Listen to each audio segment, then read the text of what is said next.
What's going on, guys? My name is PS Archer, and today we got the official Call of Duty Black Ops 3 teaser trailer, and yeah, it's awesome. So if you guys haven't checked that out yet, link will be down in the description. Go watch it. It doesn't give us a ton of information, but if you look and dig into the nitty-gritty stuff, it actually gives us quite a bit. So I'm going to be breaking that down for you guys today, and yeah, so sorry guys if I don't have like the Black Ops 3 trailer on screen or anything. I just really don't feel like getting a copyright strike. That's just me. I mean, if you guys want to do different things with your channels, that's cool too. But anyway, it's not going to be on screen, so I highly recommend you go check out the trailer in the description first and then return to this video. I'll give you guys like 5 seconds.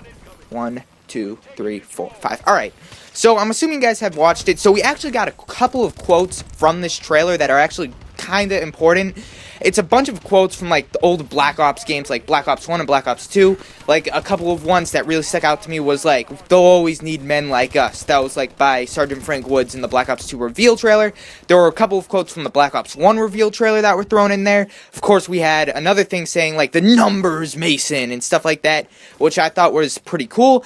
And yeah, so anyway, let's just look at the obvious stuff first. So obviously you see like a bunch of numbers and symbols and letters just all floating all over the place, and then they all come together at the end to make like the Black Ops character silhouette thing that we see on all the covers of the box arts and stuff like that in the Black Ops series. Like we see that silhouette on the box art of every single Black Ops in the series, whatever.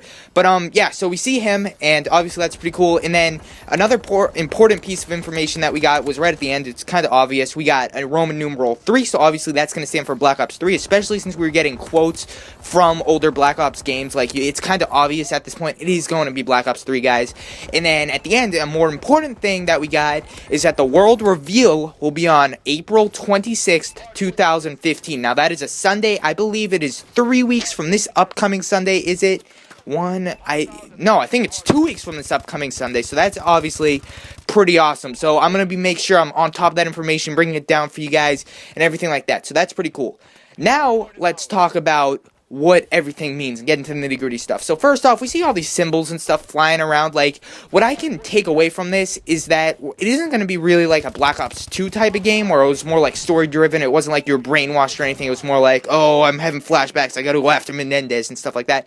I think it's going to follow more of a Black Ops 1 track where we have like these numbers and these symbols and stuff, because I feel like the numbers and symbols just flying around weren't trying to, like, they were kind of trying to like give us hints at what this next Call of Duty game is going to be about, but I think just the whole overall theme of like the numbers Mason and stuff like that, I think we're going to be playing as a character that got brainwashed probably by Dr. Salim or somebody, or someone's helping him out, and he's seeing numbers and symbols and stuff. Maybe it's a next generation of this like number system, like way off in the 2030s, which would be pretty cool. So anyway, moving on, we actually got a couple of coordinates in this reveal teaser trailer thing that I really want to share with you guys. So the first coordinates are, I don't know the specific coordinates, but I know the location. It leads to a school in Singapore, all the way down in like Southeast Asia and stuff like that.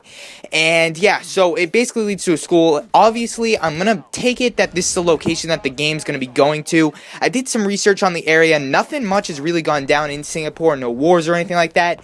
So, like, I'm not sure what this could be. Maybe, like, in a couple of the, like, Snapchat teasers we got, there was a picture of, like, a little girl, like, or a silhouette of a little girl. So maybe it's, like, your daughter or somebody goes to this school and something like that. I'm not 100% sure, but we'll just have to wait and see. Obviously, this is going to be location, or it could just be a generic location. Like, maybe, like, in this next Call of Duty game, China's, like, the bad guy. It's 2030s, and China invades Singapore or something. Then your United States going after China in Singapore, and the school happens to be, like, a major command point that maybe you have to take down, like the Chinese army owns it or something like that, but who knows. But anyway, moving on to the next location that we got here, actually leads to Cairo, Egypt. More specifically, it leads to a bridge over, like, passing over the Nile, which is pretty cool.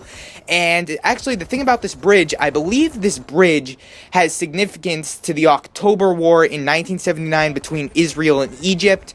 It was a war that lasted like 19 days, and the bridge has some significance to that war. I can't remember it off the top of my head. I just remember from history class, something happened. It either started or ended on the bridge. I'm not 100% sure.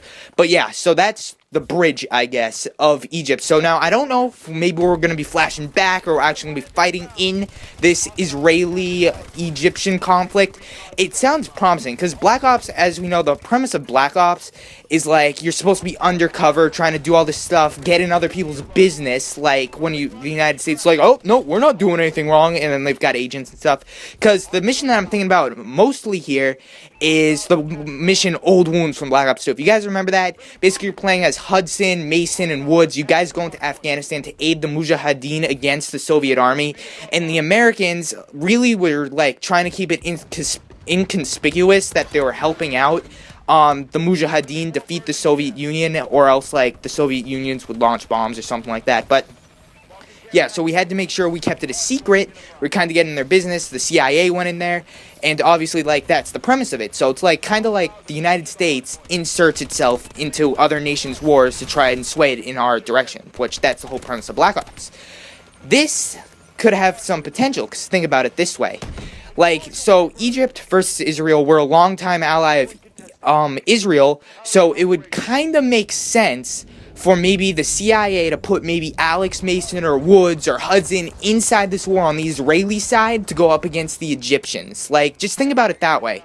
Like, maybe, and then maybe there's some sort of, like, significance to this conflict. Maybe something happens there and stuff like that. And also, another thing that's important is it's in 1979. So if you guys remember the Black Ops, like, story arc, basically, in a nutshell, what it is we have Mason and Woods and Hudson all tracked from 1961 to, like, 1968. In 1968, Mason thinks Woods is dead, but Woods actually gets captured by the Vietnamese, and he ends up getting tortured. He escapes in 1972, and we kind of lose track of them at that point until 1986, where Woods gets captured in Angola, and then, of course, everyone dies in Panama in 1989. So 1979, that date could have some potential for, like, maybe Mason or Woods or Hudson or somebody to be in this war, fighting on the side of the Israelis. I'm not really sure why they would want to be on the side of the Egyptians. I just know we're Israel's ally, so we're going to have to help them out, of course. But, yeah, so that date has some promise. Maybe we'll be going back there with Alex and Mason and stuff. Like,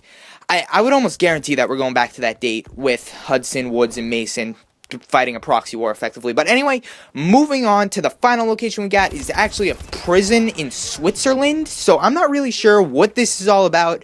The prison, it isn't like a high security Guantanamo Bay, Alcatraz type prison. It's just a place for prisoners who haven't been tried yet, but they also haven't paid bail. So basically, if you get arrested, you have to go to court. But until then, like, you can get bailed out by, like, your family or someone who cares about you, can pay money, get you out of jail, but then you have to appear at a court date for final sentencing, and then if you're found guilty, then you have to go back to jail. So obviously that's not good. But if you can't afford the bail, this is effectively where they're sending you. You're unsentenced yet. It's basically like a holding place for you. So I'm not really sure why, like, this prison is even, like, here, I guess, why we'd be fighting there. It isn't like a maximum security, like, brainwashy type prison, I guess, where, like, maybe you're captured in there, or maybe you have to, like, break somebody out of there, like an informant or something. It doesn't seem like that type of prison. Again, this is the only thing that I can think of from, like, this location is maybe, like, somebody invades Switzerland, maybe Russia, like, invades Europe and you're in Switzerland or something like that, and then you have to, like, this prison is more like a command point type of thing, where, like, it's a strong point for the Russian army. You have to get intel, like, maybe off a computer drive or something inside the prison. I'm not 100% sure.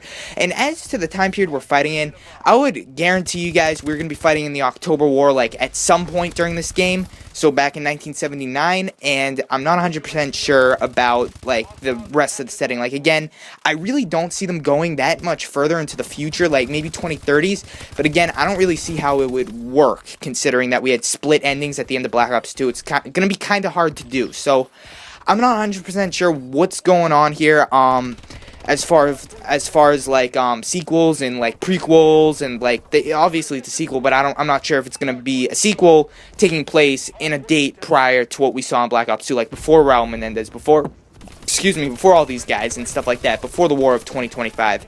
So, yeah, I really don't know at this point. Again, guys, we were just able to take away a couple of locations and, like, a couple of ideas that we can get. Again, that official release date for the world reveal will be on 4/26/15. So remember to check back to my channel. I know it's a Sunday. I know I don't usually upload on Sundays, but I will upload that day. I'll actually put out a couple of videos if necessary on that Sunday, so definitely remember to check back. So anyway, guys, thank you so very much for watching. Truly do appreciate it. I also have one more video coming today for the hashtag TapXRC. It's a really funny commentary, so if you guys want to check that out, that should be coming at around 6:30 p.m. Eastern time. So remember to go check that out, and I'll catch you all later. See ya.